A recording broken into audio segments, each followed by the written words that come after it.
Qué hermoso es cuando alabamos y adoramos al Señor, ¿verdad? Amén. Y justo el título de la conferencia que comenzamos en esta noche, y por cierto, nuestro pastor en este momento está en una reunión. Usted sabe que él tiene una encargatura, una responsabilidad con la red bíblica, así es que por eso es que no está él en este momento, pero no se preocupe que él mañana continúa con toda la conferencia. Por eso es que estamos aquí compartiendo la palabra del Señor. Creados para su gloria, ¿verdad? Lo que vamos a estar hablando en esta semana acerca de la alabanza y la adoración. Y cuando nosotros alabamos y adoramos a Dios como congregación, realmente pasan cosas maravillosas. Pero lo que queremos hacer énfasis, y es lo que el Señor ha puesto en el corazón de nuestro pastor, y vamos a comenzar a compartir a partir de esta noche, es que esta es una definitivamente de las expresiones de alabanza y adoración. La música, que es tan bella, tan hermosa, que el Señor ha creado como una herramienta para poder usarla y poder alabar y adorar al Señor, no es la única expresión de adoración. Amén. Y vamos a estar viendo a través de lo que la Escritura nos enseña qué cosa es o qué concepto podemos tener acerca de alabanza y adoración. Así que le quiero pedir que allí donde está podamos inclinar nuestro rostro y podamos pedirle al Espíritu Santo de Dios que pueda abrir nuestro corazón en esta noche. Padre, en el nombre de Jesús, gracias porque tu presencia está en medio de nosotros en este lugar. A ti te adoramos, a ti te cantamos, a ti te bendecimos. Señor, habla a nuestro corazón, porque más que cantarte, por supuesto que nos encanta hacerlo, queremos vivir vidas rendidas para la gloria de tu nombre. Gracias en el nombre de Cristo. Amén. ¿Y qué nos dice la Escritura entonces acerca de la alabanza y la adoración? Porque muchas veces, a pesar de que tenemos inclusive tiempo en el Evangelio, tiempo en la vida cristiana, de alguna manera consciente o inconsciente, siempre terminamos relacionando alabanza y adoración con la música. A ver, yo le hago una pregunta y seamos honestos.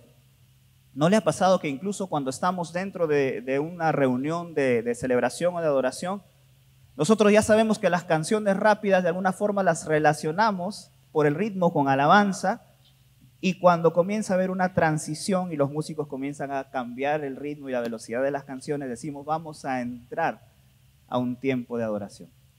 ¿Cuántos aún hasta el día de hoy de alguna manera han sostenido este pensamiento? ¿Sí? No tenga vergüenza. Es algo que comúnmente en nuestra cultura evangélica, en nuestra cultura como iglesia, solemos pensar. Y esto, por supuesto, es algo que no es correcto, ¿sí? Y eso lo vamos a ir viendo también. Confundimos o seguimos relacionando lo que es alabanza y adoración con la música, con el canto congregacional, y podemos tener inconvenientes en ese sentido. Por eso el propósito de esta serie es que podamos recordar en primer lugar, porque estoy seguro que muchas de las cosas que vamos a ver ya las tenemos presentes. Vamos a recordar y vamos a reafirmar en nuestro corazón que más que cantar, lo que Dios busca de nosotros es una vida rendida y entregada por completo a Él cada día de nuestras vidas. Amén. Quiero que me acompañe por favor a este pasaje que usted lo conoce, Juan, el Evangelio de Juan, el capítulo 4, el verso 23 y 24. Usted conoce esta historia. Jesús estaba en una ciudad llamada Samaria, donde Jesús voluntariamente quiso pasar por esta ciudad, a pesar de que él era judío y los judíos y samaritanos no se llevaban, porque tenían que entrevistarse con una mujer muy particular que tenía una historia bastante interesante. Una mujer que había tenido 5 maridos, que el que tenía actualmente no era su marido, pero que sin embargo tienen una conversación teológica bastante profunda respecto a lo que es la adoración. Y usted recuerda lo que dice este pasaje, porque la mujer le pregunta: Señor, nuestros antepasados dicen que debemos nosotros adorar en este monte, ustedes sin embargo dicen que se debe adorar en Jerusalén. ¿Cómo es la situación? Era una pregunta de carácter teológico, ¿no? Y recuerde que la palabra teología, y vamos a usar un poco de este término, es cómo nosotros percibimos a Dios, cómo nosotros tenemos un entendimiento de Dios. Y un paréntesis: cada uno de nosotros como creyentes debe tener una teología, por supuesto, fundamentada en lo que es la Escritura. Cristo como nuestro centro, pero debe tener una concepción, una forma particular de poder entender a Dios, por supuesto, a través de la palabra. Cierro el paréntesis allí y dice el verso 23 y el verso 24, Nueva Traducción Viviente: pero se acerca el tiempo, le dice Jesús, de hecho ya ha llegado, cuando los verdaderos adoradores, y subraya ahí, verdaderos adoradores, Porque si existen verdaderos adoradores, también existen, por algo dice la Escritura, verdaderos adoradores. Continuamos, dice, adorarán al Padre en espíritu y en verdad. El Padre busca personas que lo adoren de esta manera, pues Dios es espíritu. Por eso todos los que lo adoran deben hacerlo en espíritu y en verdad. El Padre está buscando, ¿qué cosa dice la Escritura? ¿Adoración o adoradores? No es lo mismo, ¿verdad? El Padre, nuestro Señor, está buscando verdaderos adoradores, que lo adoren en espíritu y en verdad. Por eso es que nosotros, si lo adoramos, debemos de hacerlo de esa manera.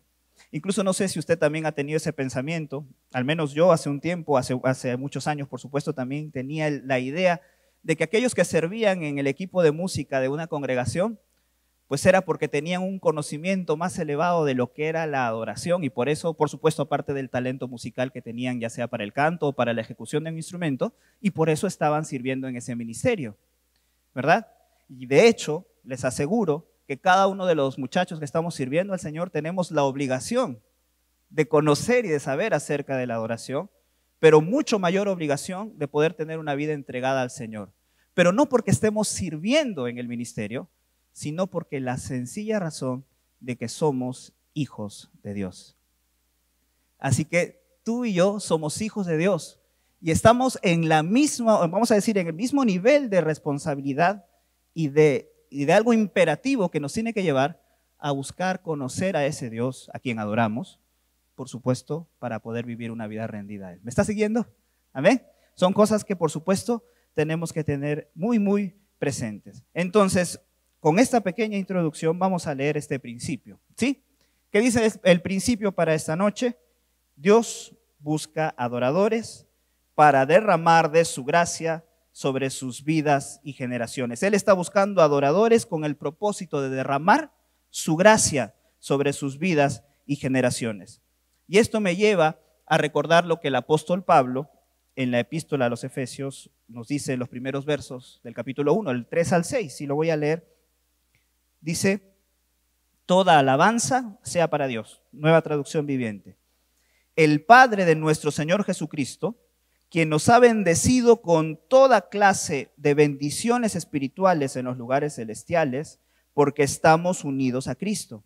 Incluso antes de haber hecho el mundo, Dios nos amó y nos eligió en Cristo para que seamos santos e intachables a sus ojos.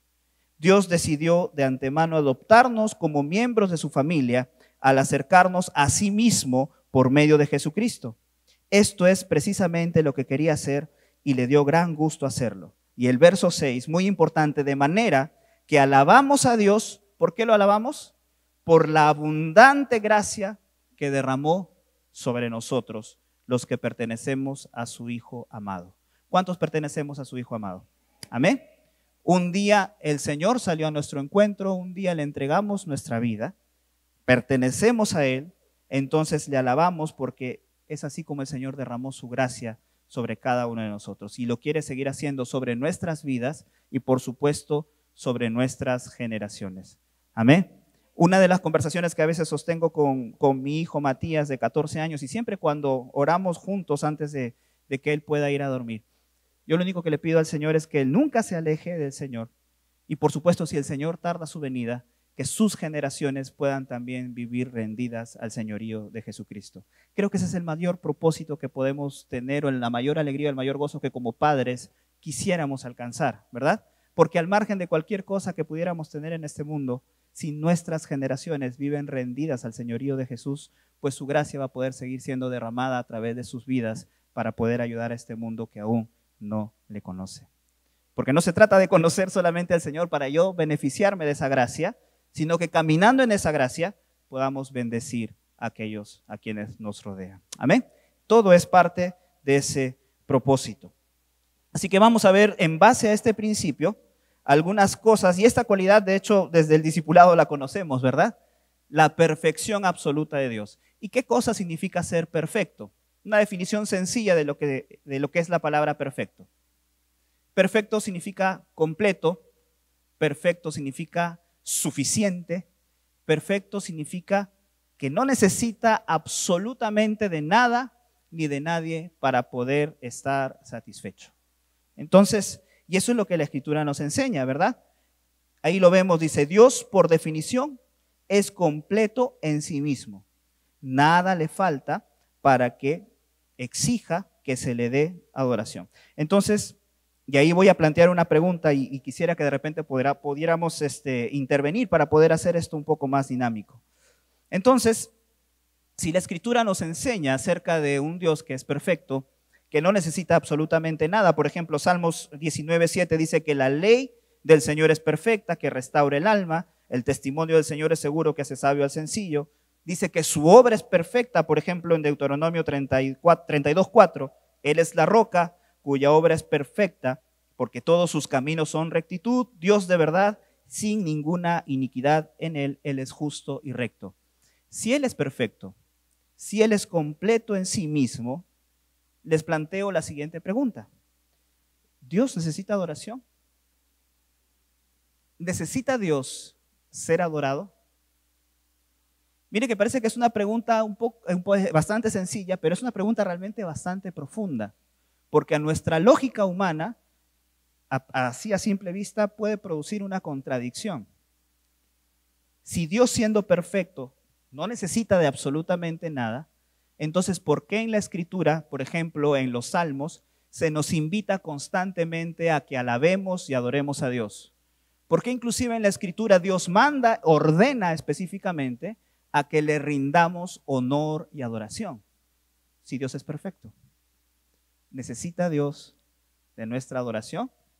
Piense un instante en eso. ¿Sí? ¿Y qué podríamos responder así en base a nuestra experiencia, a lo que conocemos de la Escritura, por supuesto? ¿Qué podríamos responder de buenas a primeras? ¿Dios necesita nuestra adoración? Lo hemos dicho hace un momento. No necesita de nuestra adoración, ¿verdad? Hace un momento lo hemos escuchado. Entonces, ¿cuál es el detalle aquí?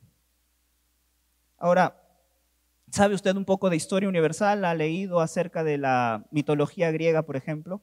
¿O ha visto alguna película, ha leído algún libro?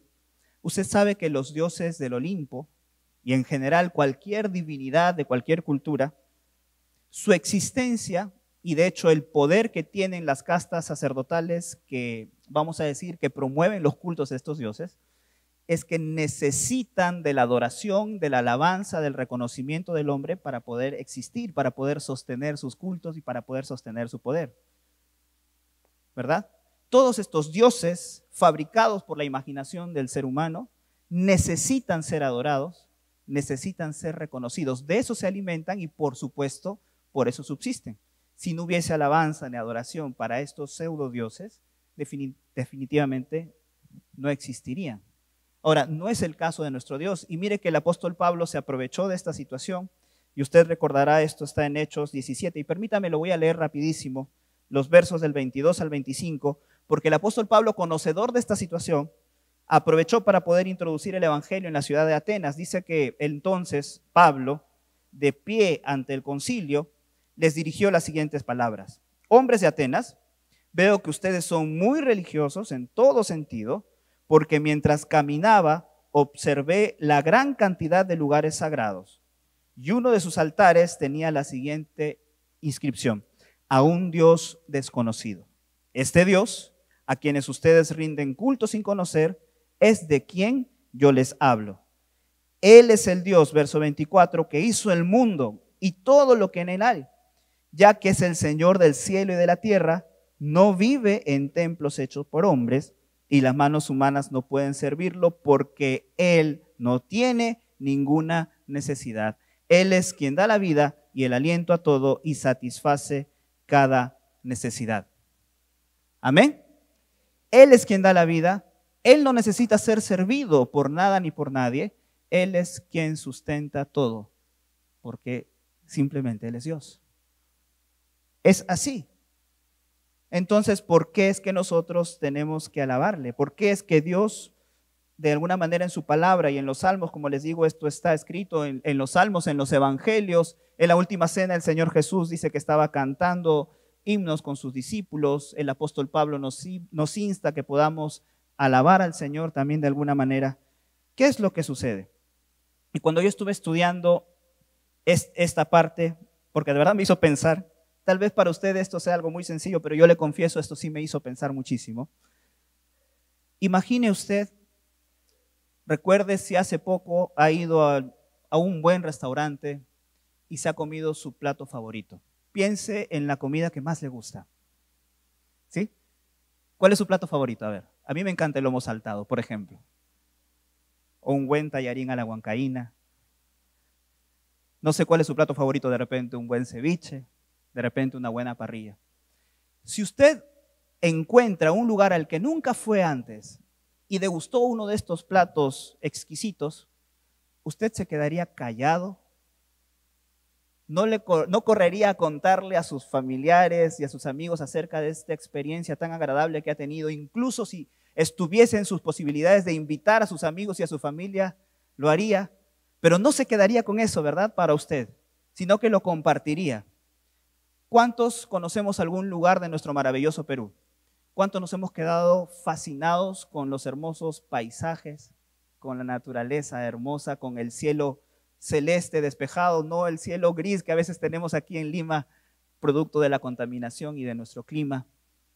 Y no nos hemos quedado maravillados y nos hemos sacado fotografías, algunos las suben a sus redes sociales, y luego cuando regresas de tu viaje, en tu familia, en el trabajo, en donde estés, compartes tu experiencia nuevamente e invitas a otros a que puedan hacer lo mismo que tú has hecho.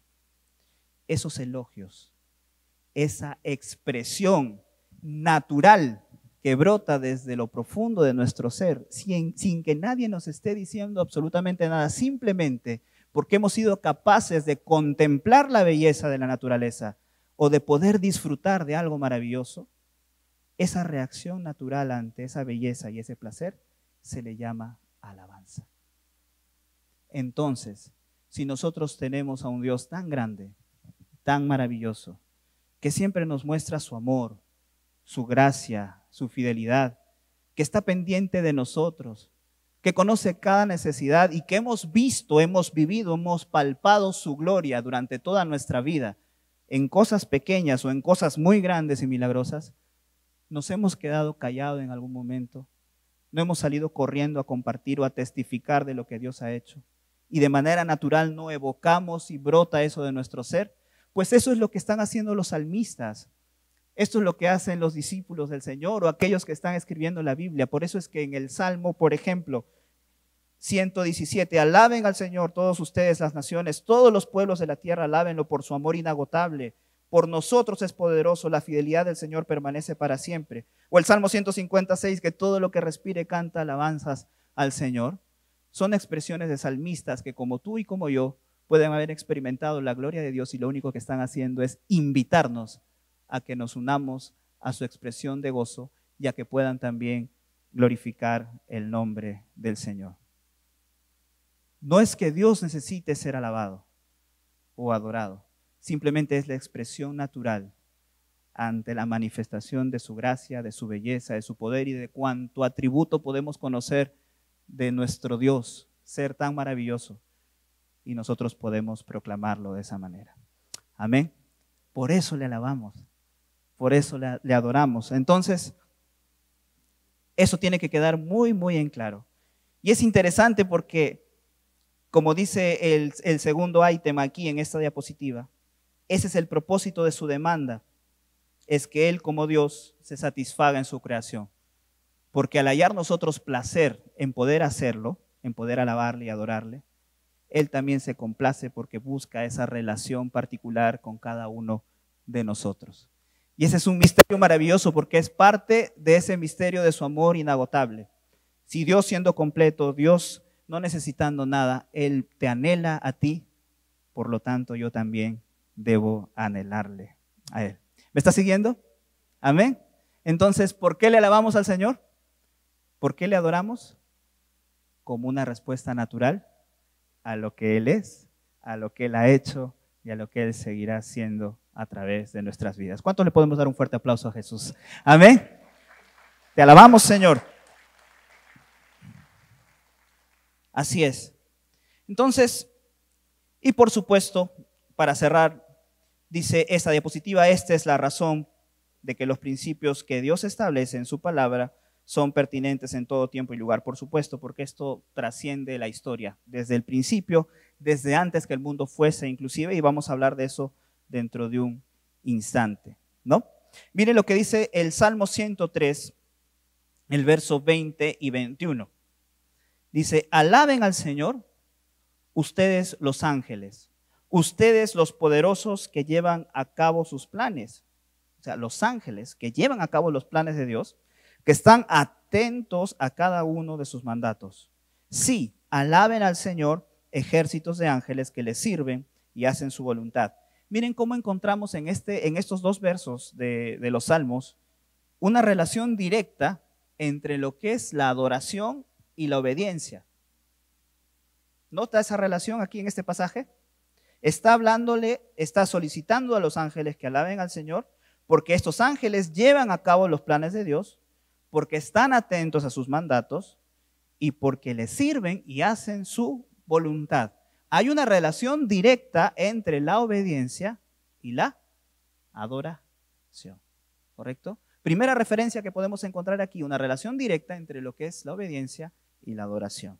Bien, y en el mundo angelical, por supuesto esto también lo conocemos, usted sabe que Dios creó a un ángel muy especial, al lucero de la mañana, ¿no? Lo conocemos como Lucifer. Y si quiere puede tomar nota, porque aparte de este pasaje que está en Ezequiel 28, del 13 al 14, de repente usted puede leer también la referencia en Isaías 14, del 12 al 15. Usted va a poder leer ambos pasajes para poder tener la imagen completa de este suceso que ocurrió, inclusive antes que las cosas fuesen creadas en este mundo material. Porque en el mundo angelical Dios creó a este ángel Lucifer, que era encargado de cuidar el orden establecido por Dios y presidir la alabanza y adoración. Y permítame que voy a leer estos dos versos del 13 y 14 del capítulo 28. Dice, estabas en el Edén, el jardín de Dios. Dios se está refiriendo aquí a Lucifer. Tenías la ropa adornada con toda clase de piedras preciosas, cornalina rojiza, peridoto verde pálido, adularia blanca, berilo azul y verde, ónice, jaspe verde, lápiz lazuli, turquesa y esmeralda, todas talladas especialmente para ti e incrustadas en el oro más puro, te las dieron el día en que fuiste creado. Yo te ordené y te ungí como poderoso ángel guardián. Tenías acceso al monte santo de Dios y caminabas entre las piedras de fuego. Dice el verso 14, yo te ordené y te ungí como poderoso ángel guardián o ángel protector, dice la versión en la Reina Valera. Dios necesitaba un guardián. Dios necesitaba un agente de seguridad, alguien que le guarde la espalda. Entonces, ¿a qué se está haciendo referencia este pasaje? ¿Qué es lo que tenía que guardar? Era, por así decirlo, encargado de preservar el orden o de poder cuidar o proteger la gloria del Señor. Era el encargado de presidir el orden de alabanza y adoración entre los ángeles allá en los cielos antes que el mundo fuese creado. Era una labor preciosa, una labor hermosa la que él hacía.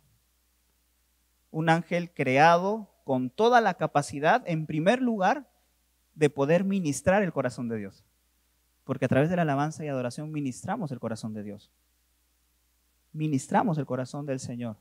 Y esa capacidad la tenía este ángel tan maravilloso. Nosotros conocemos lo que sucedió, porque él se llenó de orgullo, ¿verdad? Y lo que él quiso, lo que él anhelaba, era poder recibir aquello que Dios estaba recibiendo. Él como intermediario, por así decirlo, como aquel que llevaba y dirigía ese culto al Señor, quiso tener esa adoración para sí mismo. Y por supuesto, como dice en Isaías, hasta que se halló en ti maldad, por lo cual fuiste desechado, por lo cual fuiste desterrado, por lo cual fuiste tirado a tierra y todo lo que nosotros conocemos. Ahí fue su caída. Sin embargo, si usted lee en Isaías, lo que Dios hizo no fue quitarle la capacidad de poder saber de música, de conocer la ejecución de los instrumentos, de saber el uso tan maravilloso que tiene la música. Por eso un paréntesis, hoy podemos escuchar tanta depravación en medio de ritmos tan pegajosos. Y me acuerdo hace no mucho en el trabajo, yo trabajo en un lugar donde por supuesto no todos son creyentes, pero conversábamos acerca de este tema porque me da mucha tristeza de que señoritas buscan estas fiestas donde saben que se tocan estas canciones, que lo único que hacen es denigrarlas, rebajarlas a objetos sexuales, pero allí están ellas felices, a viva voz, cantando, gritando, moviendo el cuerpo, sin siquiera razonar un poco acerca de lo que están escuchando o cantando, ¿verdad? Solamente porque la música tan pegajosa, tan rítmica, mueve sus sentidos y termina siendo un vehículo para que toda esta depravación ingrese al consciente y al subconsciente de las personas y por supuesto termine moldeando su forma de pensar y su conducta.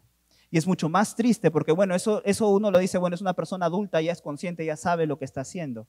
Usted no sé si ha visto, pero aún en las matinés, en las fiestas infantiles, también se dan estas cosas. Y uno se pregunta, ¿dónde están los padres filtrando todo esto para poder proteger el corazón de sus hijos? Satanás conoce que la música tiene poder para poder llevar o filtrar cualquier mensaje, cualquier enseñanza. Por eso es muy importante que incluso dentro de una congregación sepamos elegir, y esta es una tarea para todos aquellos que ministramos alabanza y adoración en la congregación, sepamos elegir las canciones con mucho detenimiento. Porque hay canciones que lo único que hacen es repetir de manera vacía temas emocionales, pero hay canciones que sí reafirman verdad del Señor que está plasmada en la Escritura y que sirven justamente de un propósito docente para poder dejar sembrado y grabado en la mente y el corazón de cada uno de nosotros las verdades que están escritas en su palabra. ¿Cuántos de nosotros que tal vez hemos tenido tiempo en el Señor, incluso desde la niñez, nos acordamos de muchos versos y muchas verdades bíblicas por las canciones que aprendimos en la escuela dominical? ¿Cuántos de nosotros? Muchos, ¿verdad? Canciones y canciones que repetíamos, palabra que quedaba en nuestra mente y que de pronto resonaba y resonaba en medio de cualquier situación, porque la música tiene ese poder y la música es de Dios. Amén. La música es de Dios. Yo no puedo satanizar la música. La música le pertenece al Señor. Él la creó para su gloria y dice la Escritura que todo lo que Él hizo, lo hizo bueno y lo hizo bueno en gran manera. Así que no hay música de Dios y no hay música del mundo. Ojo con eso. La música como tal es del Señor. Los que le terminamos poniendo de alguna manera el mal uso a la música es el mismo ser humano con el mensaje que se transmite a través de ella, ¿ok? Eso sí tiene que quedar muy presente en nuestro corazón. Entonces, el conocedor del poder de la música es que comienza con su labor maligna hasta el día de hoy. Algo más que aquí estamos notando también es que en el verso 13 de Ezequiel, los instrumentos musicales existían antes de que el instrumentista, en este caso Lucifer, fuese creado. Los primores de los tamboriles, dice en la Escritura, estaban preparados para ti desde el día de tu creación. Dios creó los instrumentos musicales de viento, de cuerdas, ya después el hombre por supuesto ha ido evolucionando, perfeccionando muchas cosas, pero la música le pertenece al Señor. El ritmo, la armonía, la melodía, que son la definición técnica de lo que es la música, el conjunto de la melodía, de la armonía y del ritmo que dan origen a la música, le pertenece al Señor. Entonces implica esto, de modo natural, que los instrumentos musicales fueron creados ¿para qué? Para alabanza y gloria de nuestro Señor. Amén. La música es de Dios y es algo que de verdad tenemos que resaltar, enfatizar en esta noche. Bien, entonces continuamos con un poco de historia, aunque ya comenté esto hace un momento.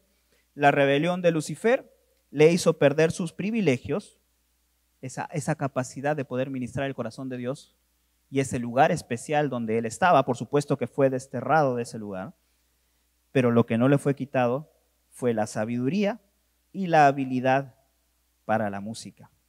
Ese conocimiento, esa experiencia y esa sabiduría, Dios no se la quitó.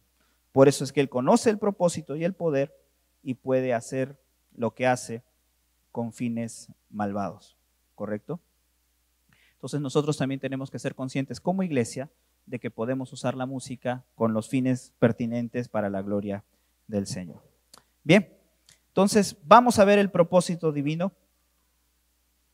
La adoración que se ofrece a Dios no depende de la calidad de los instrumentos, instrumentistas o cantores, porque la adoración a Dios es la obediencia a la voluntad de Dios declarada y conocida a través de su palabra. La adoración al Señor no es música, ¿sí? La adoración al Señor no son canciones. La adoración a nuestro Señor es un estilo de vida en rendida obediencia a Él. Son expresiones de adoración. Vamos a comenzar a tratar de usar los términos de manera correcta. Son expresiones de adoración, el canto congregacional. Son expresiones de adoración el poder postrarnos delante de Él. Son expresiones de adoración el poder levantar un clamor delante de mi Señor, el poder recitar un pasaje de la Escritura, el poder elogiar a mi Dios a través de mis palabras, que es lo que hacemos. Son expresiones de adoración, como el mismo Señor Jesús lo dice y lo vamos a ver más adelante, son los actos de justicia, misericordia y fidelidad que expresamos en nuestra vida cada uno de los días que vivimos. Cada vez que hacemos algo por nuestro prójimo con el corazón sincero, estamos expresando adoración al Señor. Amén.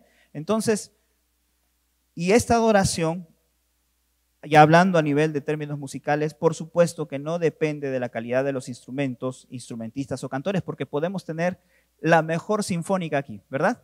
Podemos tener el mejor equipo de música, podemos tener músicos profesionales, pero si nuestras vidas no están entregadas al Señor, por más calidad musical que se entregue, eso no necesariamente le agrada a nuestro Dios. La adoración al Señor es la obediencia a su voluntad declarada y revelada por medio de su palabra. Pues bien, ahora, si adoración es sinónimo de obediencia, como lo hemos visto hace un momento, la desobediencia viene a ser todo lo contrario a rendir adoración, ¿correcto? Y hay un detalle muy interesante aquí, porque todos nosotros, como seres humanos, hemos sido creados para adorar. Y si no estamos adorando a Dios, créame que a alguien o a algo estamos adorando de todas maneras. Porque el adorar implica poder rendir nuestra vida, ya sea a algo o a alguien. Y si no se le estamos rindiendo al Señor, definitivamente se le estamos rindiendo a algo o a alguien más. ¿Cuál es el primer pensamiento que tenemos al despertarnos en la mañana, por ejemplo? Gloria a Dios si es el Señor. Pero de repente nos estamos levantando porque en medio de la vorágine de actividades que tenemos en nuestro día a día, y lo primero que hacemos es levantarnos pensando en el trabajo, en las cosas pendientes que tenemos por hacer, o en lo que tengo que prepararles el desayuno a los chicos que se van al colegio, ¿verdad? O en alguna otra situación que puede estar robándome el pensamiento que no me deja descansar y no me deja poder rendir completamente mi vida al Señor. Eso sería un buen examen. ¿Cuál fue el primer pensamiento que tuvimos en la mañana el día de hoy? Podríamos definir entonces a qué o a quién nosotros estamos adorando. Si nuestro primer pensamiento ha sido el Señor, gloria a Dios. Vamos ahí, estamos en el buen camino. Pero si no ha sido el Señor, pues podemos detenernos un momento para examinarnos y poder volver a la senda correcta. Amén, no se sienta mal porque todos nosotros creo que en algún momento hemos pasado por una situación similar. Porque a veces perdemos, ¿verdad? A veces perdemos el sentido en medio de la carrera de la vida, las cosas que nosotros tenemos que hacer. Pero ciertamente todos nosotros adoramos. Y como el enemigo conoce esto, lo que el enemigo busca, a diferencia de nuestro Señor, que busca una relación porque busca adoradores, él busca la adoración como objeto, al costo que sea. Si alguien termina obedeciendo la voz del maligno, en resumidas cuentas, le está adorando. ¿Sí? Si alguien termina obedeciendo lo que el maligno determina, en resumidas cuentas, le está adorando. Si alguien está desobedeciendo a Dios, ¿a quién está adorando? Al enemigo. ¿Cierto? Tan sencillo como eso. Si no estoy adorando al Señor y le desobedezco, a quien le rindo mi obediencia, a Él estoy adorando. Y eso es lo que pasó, porque cuando en Génesis 3, la serpiente se acerca a la mujer, lo primero que hace es cuestionar la verdad de Dios, ¿verdad? Con que Dios te ha dicho, ¿no? Y comienza a parafrasearle, le mete una pizca de mentira a la verdad, por supuesto la convierte en total mentira, pero lo que logra de la mujer es que por un momento se detenga a analizar sus palabras, no solamente se quede con la mirada, no solamente se quede con la acción de tomar, sino que complete el círculo haciendo lo que Dios le había dicho que no haga. Dios no les había prohibido que lo miren al fruto, Dios no les había prohibido que lo toquen, Dios lo que les había dicho específicamente es que no coman del fruto del árbol del conocimiento del bien y del mal, ¿correcto? Entonces termina comiendo, le da a Adán para que coman y consuman la desobediencia al Señor. En ese momento se constituye el primer acto de adoración al maligno, porque en ese momento Adán y la mujer desobedecen al Señor para obedecer la voz de Satanás. Tremendo. En ese instante se produce el primer acto de adoración para el enemigo, porque le rinde el hombre obediencia a lo que él estaba determinando. Por eso dice, ¿qué buscaba? ¿Qué buscaba Satanás en ese momento y lo consiguió? Tener de la humanidad lo que él le daba a Dios antes de su rebelión y caída, que es la alabanza y la adoración. Y esto lo vemos también porque cuando Jesús fue tentado en el desierto, ¿se acuerdan ustedes también? Y lo voy a leer rápidamente, usted lo conoce, Mateo 4, del verso 8 y 9. Dice que otra vez le llevó el diablo a un monte muy alto y le mostró a Jesús todos los reinos del mundo y la gloria de ellos. Y le dijo, todo esto te daré, ¿con la condición de qué? Si postrado me adorares. ¿Qué es lo que él quería? Adoración. ¿Qué es lo que sigue buscando hasta el día de hoy? Adoración. Y lo seguirá buscando hasta el último de sus días. ¿Ok? Y miren cómo se dan las cosas, porque es un descendiente de Caín quien mató a Abel, quien fue el hacedor de instrumentos y posiblemente el primer músico completo de la historia. Génesis 4:21 dice que el nombre de su hermano fue Jubal, que es la primera referencia que se hace a un músico en la escritura. ¿Sí? Si usted algún momento le hacen la pregunta, ¿cuál fue el primer músico en la Biblia? Jubal, ¿correcto? ¿Descendiente de quién? De Caín, ¿correcto? El padre de los que tocan arpa y flauta.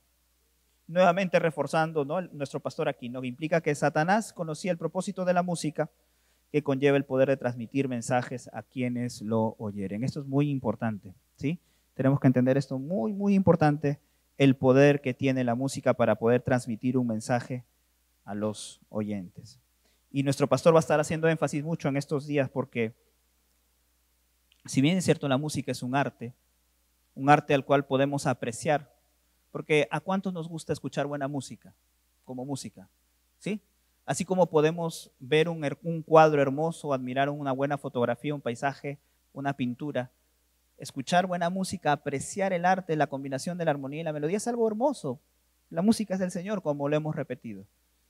Pero si por escuchar un determinado tipo de música, eso nos hace que bajemos el filtro, o mejor dicho, que bajemos la barrera, el escudo de protección, y nos permite filtrar mensajes que después terminan dañando nuestra vida, dañando a otros, entonces tenemos que ponernos a meditar si es que tenemos que inclusive dejar de escuchar algunas cosas que estamos escuchando. Hay música que te puede poner, como decimos nosotros, las pilas para poder hacer las cosas. Hay música que te puede llevar a la depresión. Si tú eres una persona que tiene problemas o incluso ha sufrido de ataques de pánico o de depresión y estás escuchando música que te lleva a la melancolía, cuidado, porque le estás abriendo puertas al enemigo para que pueda obrar en tu vida, meterte pensamientos y ahondar tu problema. Por supuesto que Dios no quiere que comiences a tener pensamientos suicidas de autodestrucción que te puedan llevar a la muerte. Tengamos cuidado, ¿sí? De repente, en un momento determinado de una ruptura, de una relación de tiempo, y te pones a escuchar música, esas cortavenas, como dicen los muchachos. Cuidado, ¿no? Evocando, ¿no? Creo que algunos los he hecho recordar. No, perdonen, por favor. Cuidado con lo que escuchamos. Tengamos muy en cuenta eso. Bien, Sigamos entonces con lo que la Escritura nos enseña. A ver, otras menciones acerca de la música. Usted sabe que cuando Jacob se llevó a Raquel y a Lea, prácticamente se lo llevó a la carrera a escondidas, ¿no? Lo tuvieron que ir a dar el alcance y Labán le da una queja a Jacob y le reprocha, dice, ¿por qué no me permitiste despedirme de mis hijas con una fiesta, ¿no? Con música, con danza. Miren lo que dice Génesis 31, 27. ¿Por qué te escondiste para huir y me engañaste y no me lo hiciste saber para que yo te despidiera con alegría, con cantares, con tamborín y con arpa? De hecho, el pueblo de Dios, el pueblo de Israel, el pueblo hebreo, es conocido a través de la historia por ser un pueblo fiestero. Un pueblo que le gusta la música, o como nosotros decimos, le gusta la pachanga, ¿verdad? Se caracterizan, incluso las canciones de música hebraica. Por eso es que a veces las polcas y las canciones hebraicas, bueno, tienen ese trasfondo, ¿sí? Son esas canciones de danza, de celebración. Pues eso viene del pueblo del Señor. Otra mención, María, cuando cruzan el Mar Rojo, el Éxodo 15, del 20 al 21, María, la profetisa, hermana de Aarón, tomó un pandero en su mano y todas las mujeres salieron en pos de ella con panderos y danzas, y María le respondía, cantad a Jehová, porque en el extremo se ha engrandecido, ha echado en el mar al caballo y al jinete. Estas son expresiones de la música, cómo es que la música se va introduciendo y se va mencionando ya en el Antiguo Testamento a través de la Escritura. Y este episodio que está aquí en Éxodo 32, del 1 al 25, usted puede leer el pasaje completo tal vez en casa, es un episodio muy triste, muy doloroso, porque el pueblo del Señor, después de que Moisés había subido al monte a recibir las leyes del Señor, a recibir las tablas de la ley, al ver que él no bajaba, pues deciden buscar a Aarón y decirle, oye, mira, Moisés ya no está, seguramente se ha muerto, hagámonos un Dios, hagámonos la representación de un Dios para poder alabarle, para poder rendirle adoración. Así que Aarón les pidió sus zarcillos, los objetos de oro, hizo al becerro, conocemos la historia, ¿verdad? Y el pueblo del Señor se desenfrenó por completo. Y miren cómo en medio de este desenfreno, en medio de este, vamos a decir, de esta celebración satánica, porque era una celebración a un demonio, detrás de todo ídolo hay un demonio, ¿sí? Detrás de todo objeto de adoración o de culto hay un demonio, porque es el enemigo buscando adoración. Recuerde lo que hemos conversado hace un momento, ¿sí? Detrás de todo objeto de adoración, de todo lo que uno puede adorar, hay un demonio. Entonces, estaban en medio de una fiesta, alegrándose, con música, con danza, con celebración. Y también es en este momento, paréntesis también, cuando la tribu de Leví se consagra al Señor. ¿Usted se ha preguntado en algún momento por qué los levitas eran la tribu especial apartada por Dios para el servicio sacerdotal? ¿Sabe usted cuál es la respuesta? De repente la conoce, pero el origen está aquí, porque cuando Moisés desciende al campamento y ve esta situación y bota, por supuesto, las tablas, se rompen, etcétera, les conmina a poder arrepentirse en primer lugar. Le dice, los que estén del lado del Señor, pónganse de este lado conmigo. Y fue la tribu de Leví, sus hermanos, porque Moisés era levita, los que se pusieron de ese lado, de su lado. Entonces da a entender que ellos se arrepintieron, inclusive el mismo Moisés lo dice, en esta noche, en este momento, ustedes se han consagrado al Señor. Desde ese momento es que el Señor los elige para sí y les da esa labor especial a los levitas para poder ser aquellos que les sirven de manera continua. Solo a la tribu de Leví en ese momento es que deciden su consagración al Señor. Interesante también. Son cosas que podemos ir anotando para poder tener este contexto. Pues bien, hasta aquí un poco de historia. Básicamente son cosas que tenemos que ir poniendo como base para lo que va a venir después en los próximos días. ¿Ok? Ahora, la música, y esto es algo que se da en todos los tiempos, tiene tres usos fundamentales, ¿sí? Para Dios, sabemos que la música es del Señor, la usamos para alabarle, para adorarle. Para las personas, que también hemos comentado hace un momento, porque la música la podemos apreciar en su esencia como arte, como belleza que tiene, que posee, ¿cierto? Podemos apreciar la música. Y por supuesto también para los demonios, porque si no adoramos al Señor, repito, estamos adorando al enemigo. ¿Ok? Ahora, estos levitas que se habían consagrado al Señor en este episodio en el desierto, durante mucho tiempo estuvieron sirviendo al Señor Pero pasaron los años, pasaron las décadas, pasaron los siglos, y es como que en medio de ese servicio al Señor, simplemente se quedaron en la formalidad. Se quedaron en hacer las cosas por hacer. Si usted lee el libro de Malaquías, es un libro corto, yo le invito a que lo pueda leer sus 3 capítulos, usted va a poder ver cómo es que Dios se queja de sus sacerdotes, de sus servidores, porque habían llegado a la conclusión los servidores como que hacían todo de mala gana, como que servían a Dios de balde, como decir, bueno, qué fastidio es hacer este servicio que hacemos para ti. Y eso a Dios le causa un enojo tremendo y comienza a determinar juicio para ellos. Pueda leer el libro de Malaquías completo de repente en casa, pero hacían las cosas de manera externa, cumpliendo con la ley, cumpliendo con los ritos, cumpliendo con las formas, y cuidado con eso, porque podemos nosotros estar viviendo una vida de apariencia, una vida de formas externas, pero nuestro corazón puede estar lejos del Señor. Podemos vivir una vida cumpliendo con las cosas, llegando de repente temprano, cumpliendo con nuestro servicio, haciendo las cosas que tenemos que hacer, pero en algún momento del camino perdimos el sentido del por qué hacemos las cosas. Y ya el corazón no está conectado con Dios. Y eso es lo que estaba sucediendo, porque aún estando presente la gloria de Dios en el templo, esto está graficado en Ezequiel el capítulo 8, pecaban contra el Señor dentro del mismo templo. Y esto es terrible. Cuando yo leí este pasaje mientras que estudiaba esta sesión, yo lo había leído por encima hace algún tiempo, pero sí me quedé horrorizado, porque era como que la presencia de Dios está en el mismo templo y habla de una imagen que le provocaba celo al Señor, que estaba en el mismo lugar del templo, y en otra habitación estaban los sacerdotes con sus incensarios rindiendo adoración a los reptiles, a estas imágenes terribles, y en otra habitación habían mujeres que estaban allí en servicio de prostitución al dios Tamuz, el dios de la fertilidad, y todo esto estaba pasando dentro del templo del Señor. Terrible, por supuesto era una visión, era una representación espiritual de lo que estaba sucediendo dentro del sacerdocio, dentro de los servidores de nuestro Dios. Pero era una cosa terrible lo que estaba pasando. Los sacerdotes habían simplemente guardado las formas y los ritos externos, los servidores de Dios, pero su corazón estaba rindiéndole adoración a Satanás y estaban yendo tras sus propias pasiones, tras sus propios deleites.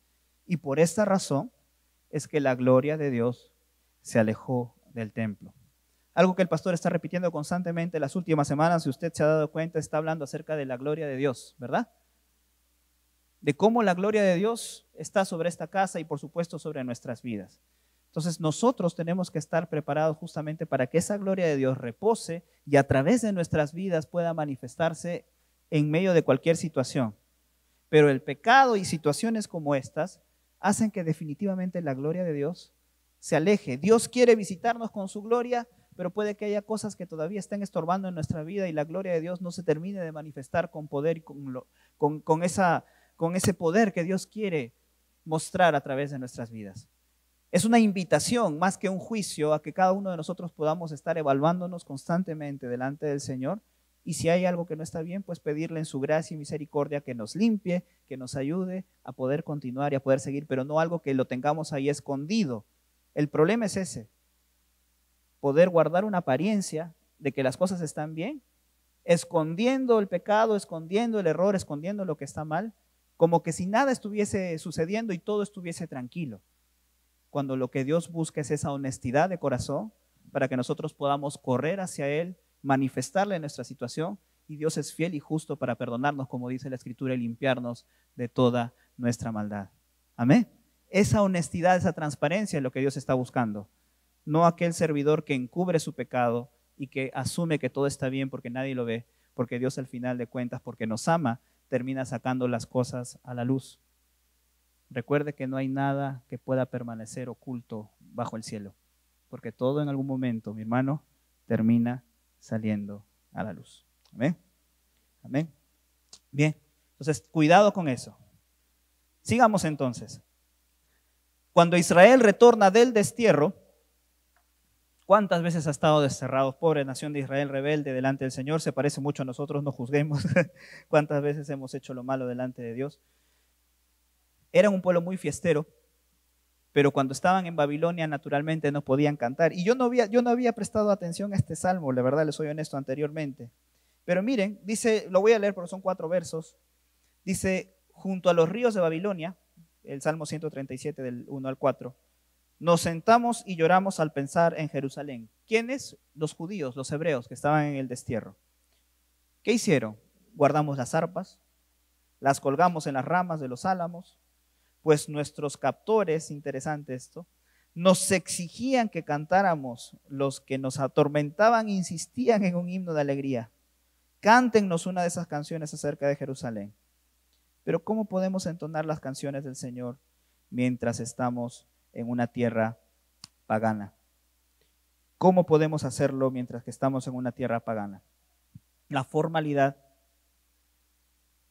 versus lo que Dios realmente quería. No había una sincera devoción. No había una sincera devoción al Señor. Y luego, pues también en los tiempos del Señor Jesús, Herodes construye el templo de manera fastuosa. Y ustedes recordarán también la escena de los mercaderes, ¿verdad? Cuando Jesús entra al templo y ve que estaban comercializando prácticamente dentro del templo los animales para el sacrificio, el Señor enojado vuelca las mesas porque le habían quitado todo el propósito de lo que Dios estaba buscando. Y miren aquí, voy a leer esto rapidito también, Mateo 23, verso 23 y 24. ¿Qué aflicción les espera? Dice el Señor Jesús, maestros de la ley religiosa y fariseos, hipócritas, pues se cuidan de dar el diezmo sobre el más mínimo ingreso de sus jardines y de hierbas, pero pasan por alto los aspectos más importantes de la ley. Y anote esto, la justicia, la misericordia y la fe. Es cierto que deben diezmar, o sea, es cierto que deben hacer lo que en la ley está escrito. Ellos estaban caracterizados por, si tenían 10 granitos de anís, tomaban un granito de anís y lo separaban para el Señor. A ese nivel llegaban, a ese nivel de cumplimiento estricto de las formalidades. Pero hablarles de hacer justicia, de actuar con misericordia y fidelidad, nada de eso hacían. Guardaban las formas externas, pero no hacían justicia, no hacían misericordia y no tenían fe. Es cierto que deben diezmar, pero sin descuidar las cosas más importantes. Guías de ciegos cuelan el agua para no tragarse por accidente un mosquito, pero se tragan un camello. Más gráfico no podía ser el Señor. Entonces, justicia, misericordia y fe es una expresión verdadera de adoración. Repito entonces, justicia, el hacer justicia, el tener misericordia y el tener fe o actuar en fidelidad es una expresión de verdadera adoración que cada uno de nosotros, mi hermano, debiéramos practicar todos los días de nuestra vida. ¿Ok? Pues bien, y vamos a ir cerrando en esta noche con este pensamiento que nuestro pastor ha puesto ahí en esa nubecita en rojo, ¿no? Y no solamente de los músicos y cantantes, pongamos ahí nuestros nombres y de repente no solamente hablemos de música, sino de las cosas que podemos hacer. La calidad de las cosas que hacemos, inclusive para el Señor, en nuestro servicio hacia Él, en el ministerio en el que sirvas, ¿sí? Enseñando a los niños, recibiendo a las personas, cantando, tocando, ministrando a los jóvenes. De repente lo hacemos con excelencia y lo hacemos con calidad, pero eso no determina que Dios se pueda agradar de lo que estamos haciendo. Ahora, no quiero decir, como antiguamente decíamos, que Dios quiere anticucho, nada más, puro corazón. Tenemos que hacer las cosas con excelencia. Tenemos que esforzarnos por hacerlo bien. Si eres un maestro de niños, pues te tienes que esforzar por preparar tus clases, tus materiales, repasar bien tu lección, porque no puedes decir, son niños, ellos van a recibir lo que yo les dé. Mentira. Con mayor razón tienes que esforzarte porque estás sembrando algo fundamental en su vida que les va a durar para toda la vida. Si me toca cantar o predicar la palabra, pues tengo que estudiarla, tengo que esforzarme por practicar las canciones, por ensayar. Si voy a recibir a mis hermanos, pues tengo que poner mi mejor cara, vestirme de la mejor manera, tengo que ser una persona amable. No vaya a ser que por yo recibir a alguien con mala cara, esa persona nunca más quiera venir a la casa del Señor. Qué importante es la primera impresión que puede alguien tener, sobre todo si no conoce a Dios. Todo lo tenemos que hacer con excelencia, ¿sí? Eso está por descontado. Pero el hacerlo de esa manera no implica necesariamente que Dios se agrada de lo que estamos haciendo, si es que el corazón rendido al Señor no está de por medio con lo que hacemos. Amén. Eso es lo que tiene que quedar muy en claro. Entonces, en conclusión, para terminar, las formas son importantes de lo que estamos hablando, ¿sí? Las formas son importantes. Las formas como hacemos las cosas, claro que son importantes. Pero lo más importante es la obediencia con la actitud correcta, porque esa es la forma más alta de adoración al Señor. Y con esto voy a terminar. 1 Samuel capítulo 15. No lo voy a leer todo, usted puede leerlo también en casa. Pero este capítulo es uno de los más tristes a mi entender de las narraciones que he podido leer en la Biblia, porque narra cómo alguien que pudo haberlo tenido todo, inclusive que su nombre pueda perdurar hasta el día de hoy y que no se llegue a decir Jesús hijo de David, sino Jesús hijo de Saúl, en ese momento por su desobediencia y su deshonra lo perdió todo. Por la desobediencia, por no saber seguir las instrucciones y no prestar atención. 1 Samuel 15 del 1 al 3, cierto día Samuel le dijo a Saúl, fue el Señor quien me dijo, quien te ungiera como rey de su pueblo Israel. Ahora escucha este mensaje del Señor. Esto es lo que el Señor de los ejércitos celestiales ha declarado. He decidido ajustar cuentas con la nación de Amalec por oponerse a Israel cuando salió de Egipto. Ve y ahora destruye por completo a toda la nación amalecita. Es un mandato bastante fuerte. No importa si son hombres, mujeres, niños, recién nacidos, ganado, ovejas, cabras, camellos y burros. No vamos a cuestionar los motivos del Señor. Porque si nos ponemos a pensar en los derechos humanos y en toda la situación, podemos tener miles de cuestionamientos en este momento y termina la reunión, ¿sí? Era el mandato del Señor, ¿ok? Y Samuel le dice, presta atención, escucha el mensaje. ¿Entendiste, Saúl, lo que Dios está pidiendo? Sí, Samuel, entiendo lo que el Señor está pidiendo. Perfecto, muy bien. Más adelante, verso 22. Después de que tuvo la conversación, porque llega Samuel y dice, ¿qué es este balido de ovejas que estoy escuchando? ¿Qué significa esto que mis oídos están oyendo? No, pero Señor, Samuel, yo cumplí el mandato que el Señor me dio. Hemos destruido todo lo despreciable. Miren cómo cambió el mandato. Y hemos guardado lo mejor para ofrecerlo en holocausto a Jehová, tu Dios. En ningún momento Saúl dijo Jehová mi Dios. Dijo Jehová, tu Dios. Y Samuel le respondió, ¿qué es lo que más le agrada al Señor? ¿Tus ofrendas quemadas y sacrificios? ¿O que obedezcas a su voz? ¿Qué más le agrada al Señor? ¿Que yo presente lo mejor o que preste atención y obedezca a su voz? Escuchemos. La obediencia es mejor que el sacrificio. La sumisión es mejor que ofrecer grasa de carneros. La rebelión es tan pecaminosa como la hechicería y la terquedad tan mala como rendir culto a ídolos. Si no estamos adorando a Dios, estamos adorando a alguien más. Obediencia equivale a adoración. A quien adoramos, obedecemos. A quien obedecemos, adoramos. Así que por cuanto has rechazado el mandato del Señor, Él te ha rechazado como rey. Para mí esto es muy triste. Pero definitivamente, como todo en la Escritura, y nos muestra a hombres de carne y hueso tal como son, con sus virtudes y sus defectos, queda la enseñanza para nosotros al día de hoy.